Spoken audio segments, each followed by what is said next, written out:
con meno di 70.000 euro a Valencia. Questo bar-ristorante dispone di una terrazza, come potete vedere. Al suo interno troviamo un'altra terrazza interna molto accogliente e addirittura una finestra dove si possono servire i clienti direttamente alla barra. Ora andiamo all'interno del locale. Alla sua sinistra troviamo un bancone totalmente equipaggiato. Ok? Andiamo al suo interno.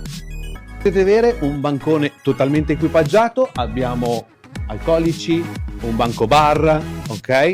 Abbiamo di tutto di più, spillatore della birra, e alla sua destra entriamo nella cucina, ok? Una cucina compatta ma funzionale, come potete vedere. Abbiamo una salita di fumo, una friggitrice doppia, fuochi, un bancone e un forno, e naturalmente un frigorifero verticale, ok?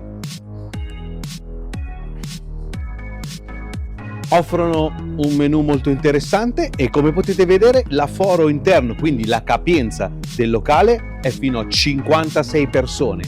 Ed ora vi mostro questa parte, che è la loro terrazza interna, dove i clienti possono disfruttare di un aperitivo, di una tapas, in un ambiente molto accogliente. Dispone di più di 120 metri quadrati. Se sei interessato, scrivimi nei commenti per maggiori informazioni.